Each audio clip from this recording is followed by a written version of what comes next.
Hello everyone, আমি পূজার মতন একটা ভিডিওর সাথে অনেক অনেক ওয়েলকাম। তো আজকে আমি কিছু নিজের জীবনের কথা তোমাদের সাথে বলতে এসেছি। মানে অনেকটাই ভিতরের কথা বলতে পারো, আমার নিজস্ব জীবনের কিছু কথা। কি বলবো আর, কিছু কিছু মানুষ আমাকে বলে আমি একা থাকি, অনেক কিছু ভেবে নিই, কিন্তু তারা জানে না আমি ছোটোবেলা থেকে মানুষকে কাছ থেকে দেখে এসেছি, মানুষকে কাছ থেকে দেখেছি। হ্যাঁ, এটা বলতে পারে সব মানুষ তো আর সমান না, এটা ঠিক, সব মানুষ তো আর সমান না। বাট আমি যে মানুষকে কাছ থেকে দেখেছি, মানুষকে যে কাছ থেকে আমি দেখে তাদেরকে যে চিনেছি, কে ভালো চায় কে খারাপ চায়। আমার জীবনে একা থাকার কারণ হচ্ছে আমি নিজেই। আমি ছোটোবেলা থেকেই আমি একা থাকতে ভীষণ পছন্দ করি। সত্যি কথা বলতে আমার বেশি বন্ধুবান্ধব কিন্তু একদমই নেই। স্কুল লাইফে ছিল, স্কুল লাইফে কিছু গোনাপাড়া বন্ধুবান্ধব ছিল। তারপরে সোশ্যাল মিডিয়াতে আসলাম, সোশ্যাল মিডিয়াতে আসার পর ফেসবুকে অনেক ফ্রেন্ড সার্কেল আছে, বাট এতটা যে ক্লোজ তবুও এতটা ক্লোজ না। হাসে মানে দেখাশোনা বলতে নেই, মানে পোস্ট করি, সবাই রিয়াকশান দেয়, ভালোবাসা দেয়, এটাই এটাই, তার বেশি আর কিছু না। কিছু কিছু বন্ধুবান্ধব আছে আমাদের আবার খোঁজখবরও রাখে মাঝে সাঝে হঠাৎই, মানে এরকমই। মানে আমার পুরো ফ্রেন্ড সার্কেল একদমই কম, আমার বেশি বন্ধুবান্ধব নেই। আমি জীবনে একা থাকতে ভীষণ পছন্দ করি, যেহেতু আমি ছোটোবেলা থেকে মানুষকে একদম কাছ থেকে দেখেছি, নিজের লোক হোক বাইরের লোক হোক। মানে আমার জীবনে কিছু কিছু ঘটনা ঘটেছে এমনভাবেই যে নাকি মানুষকে চিনতে গেলে আমার ভীষণ ভয় করে। হতে পারে আমার মতন অনেক অনেক মানুষও আছে, মানে আমি একা বলতে নেই, অনেকেই আছে এই ডিপ্রেশন থেকে কিন্তু বের হয়ে আসছে। আমিও তো ওখান থেকে আমিও একজন। হ্যাঁ, কিছু কিছু মানুষ বলে আমি নাকি একা থেকে অনেক কিছু ভেবে ফেলি, এটা মানে তারাই ভাবে। আর আমি যে জীবনে কতটুকু ডিপ্রেশন হয়ে পড়ে এসেছি সেটা হয়তো কেউ জানে না, কেউ খোঁজ করার মতো নেই। তো একা থাকা, অনেক কিছু ভেবে ফেলা, এটা কিন্তু একদমই না। কারণ মানুষের ব্যবহারই, মানুষের আচরণ কিন্তু মনের মধ্যে এতটা আঘাত লেগে যায়, তাকে ভাবনার মানে বাধ্য হয়ে যায়, তাকে নিয়ে ভাবাটা বাধ্য হয়ে যায় যে হ্যাঁ, এ সত্যি হয়তো আমাকে নিয়ে এটা কিছু ভাবে, এটার জন্যই। তো তেমন কিছু না, মানুষকে নিয়ে ভাবাটা আমার সময় একদমই নেই যে সবাইকে নিয়ে ভেবে থাকবো, সবাইকে নিয়ে। আমি একা থাকতে ভীষণ পছন্দ করি, আমার একদম সিঙ্গেল লাইফ বলতে গেলে। জীবনে কোনো আমার ঝঞ্ঝামেলার মধ্যে আমি এখনো পর্যন্ত পড়িনি ওইভাবে। কিন্তু হ্যাঁ, আমার ছোট্ট থেকেই আমি অনেক কিছু জিনিস কিন্তু বের হয়ে আসছি, অনেক কিছু প্রবলেম ফেস করে আসছি। এর জন্য আমি মানুষের সাথে যদি মানে সম্পর্ক রাখি, হয়তো ভেবে চিন্তে রাখি। হয়তো আমি সেই মানুষটার সাথে যদি কথা বলতে চাই, আমি 10 বার ভেবে যাই যে মানুষটা আমার ঠিক হবে কি হবে না। তো এটাই হয়তো আমার সবথেকে বড় ভুল, মানে মানুষকে আমি একটু হলেও মানে অন্য নজর দিয়ে হয়তো দেখি যে এই মানুষটা ঠিক আমার জন্য ঠিক আছে কি না। সেই জন্য হয়তো কিছু কিছু বন্ধুত্ব হয়তো দূরে সরে যায়, আমার কোনো আপত্তি নেই সেখানে। কারণ জীবনে মানুষ একা থাকাই সবথেকে ভালো। কারণ একটা জিনিস আমি শিখেছি, যখন মানুষ চিনতে শিখবে তখন দেখবে আর্ধেক জীবন অনেক পরিবর্তন হয়ে উঠবে, সত্যি পরিবর্তন হয়ে ওঠে যখন মানুষ কাছ থেকে শিখবে। তো হ্যাঁ, এখন আসি একদম ভিতরের কিছু কথা বলতে। যেটা হলো, আমি অনেক ছোট ছিলাম যখন, অনেকটাই ছোট ছিলাম বলতে পারো। এই অনেকটাও না, মানে ছোট ছিলাম, মানে তেমন জ্ঞান আসেনি, ম্যাচিওরিটা ঠিক আসেনি। এখন যেমন ম্যাচিওরিটা আসে তেমন কিন্তু আসেনি। তো তখন আমার বাবা ছিল, মানে আমার মা বাবা কিন্তু আলাদা থাকে, মানে ডিভোর্স হয়নি, আলাদা থাকে তারা। তো আমি মার মুখ থেকে যতটুকু শুনি, সবাই বলে না মানে বাবা নাকি মেয়ের রাজকন্যা হয়। সত্যি কথা বলতে আমি কিন্তু বাবার একদমই রাজকন্যা নই। আর প্রত্যেকটা মেয়ের একটা স্বপ্ন থাকে বাবার ভালোবাসা, বাবার সব কিছু। সেটা হয়তো আমরা 3 ভাই বোন পাইনি, যে ভালোবাসাটা জীবনও পাইনি, এত বড় হয়ে গেছি এখনো পর্যন্ত পাইনি। হয়তো এই জন্মে হয়তো বাবার ভালোবাসাটা পাওয়ার আমাদের ভাগ্যে নেই। তো হ্যাঁ, এখন মা বাবার কথা বলি।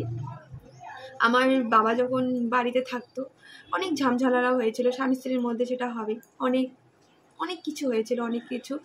সেটা হয়তো আমি তোমাদেরকে ওপরেই বলছি, ভিতরটা এখন তোমরা বুঝে নিবে। ভিতরে অনেক কিছু জিনিস হয়তো রিভিল করাটা যায় না, কিন্তু আমি তোমাদেরকে জাস্ট উপরেই বলবো। কিছু কিছু কাছের মানুষই বলে না সুখ দেখতে পারে না, সেটাই হলো আমাদের ফ্যামিলির মধ্যেও। কিছু কিছু মানুষ আমার মাকে, আমার বাবাকে হয়তো তাদের ভালোবাসাটা দেখতে পারেনি, তাদের মিলটা ভাঙতে চেয়েছিল, তাদের সংসারটা যে সুন্দরভাবে চলছিল সেই সংসারটা ওরা দেখতে পারেনি, সেই খুশিটা হয়তো ওরা দেখতে পারেনি। আমার বাবা যে এত ভালো ছিল সেটা হয়তো ওদের চোখে লেগেছিল। সেজন্য কিছু কাছের মানুষ তাদের সংসারটা শেষ করে দিয়ে দিল, তন্নচ্ছন্ন করে দিয়ে দিল আমার মায়ের সংসারটা, কিছু কাছের মানুষ। তাহলে ভাবো, কাছ থেকে অনেক কিছু দেখে এসেছি, আমি অনেক কিছু দেখে এসেছি। সেই বাবা যাওয়ার পরে, মা বাবাকে তো আলাদা করেই দিল, সেই বাবা যাওয়ার পর থেকে কিন্তু আমাদের অনেক কষ্ট ছিল, অনেক কষ্ট। আমরা যে ভাত পর্যন্ত খেয়েছি না চোখের জল ফেলে ফেলে, অনেক কষ্ট গিয়েছিল। তো যাই হোক, সেই একটা বছর, 1.5টা বছর অনেক কষ্টতে গিয়েছি আমরা। মাকে দেখেছি মানুষের বাড়িতে খেটে খেটে আমাদেরকে বড় করেছে অনেক। যেই জায়গায় পুরুষকে থাকতে লাগে সেই জায়গায় আমার মা আমাদেরকে গড়ে তুলেছে, বড় করে তুলেছে, বড় মেয়ের বিয়ে দিয়েছে।